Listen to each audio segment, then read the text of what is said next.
Et lorsqu'ils étaient, quand on les sort de la bouche, on ne peut plus les retirer ou quand on les écrit. Donc, il est très important de faire ses choix, de faire les bons choix et de s'exprimer quand il faut s'exprimer ou de réagir quand il faut réagir. Donc voilà, sinon après, je reste profondément la même, sauf que voilà, j'ai grandi, il y a des choses que je ne fais plus aujourd'hui. Finalement, de toute cette histoire, pour toi, avec le recul, tu la définirais comment? Comme un mal pour un bien ou plutôt une casserole que tu traînes? Non, un mal pour un bien. Un mal pour un bien parce que je sais que c'est une épreuve derrière laquelle j'ai tiré des leçons, mais également des opportunités. Pas mal d'opportunités aujourd'hui qui me permettent d'être slasheuse. Donc voilà, c'est grâce aussi à cette histoire-là. Donc c'est un mal pour un bien. Et est-ce qu'on peut pousser le bouchon et dire merci à l'autre, Non, puisqu'il on aura va pas. participé à te révéler finalement? Non, on va pas dire merci, mais on va pas cracher dessus non plus, même si c'était bien malgré lui. Ce que je suis aujourd'hui également, même avant ça, c'est également grâce à lui, parce que si j'ai pu faire les formations que j'ai faites aussi auparavant, si j'ai pu voyager autant, m'imprégner d'autant de culture, c'est grâce à lui. Il ne faut pas qu'aujourd'hui qu'on ne soit, et c'est d'ailleurs la première fois qu'on me donne l'opportunité de m'exprimer dessus.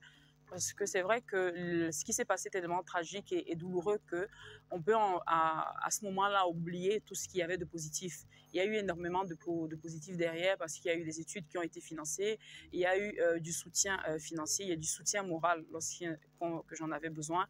Donc non, ce n'est pas un merci à cause de cette histoire-là, mais c'est un merci global parce qu'au final, si j'en suis là aujourd'hui, c'est plus ou moins grâce à lui également. Ça fait 7 ans maintenant, cette histoire? Vous vous êtes reparlé, vous vous êtes revus après? Non, vraiment, chacun mène sa vie de son côté. Visiblement, on a d'un côté la Nathalie adulée, respectée, enviée même, et de l'autre, on a celle qui est encore malheureusement aujourd'hui jugée, méprisée pour son passé. Comment tu arrives à gérer tout ça?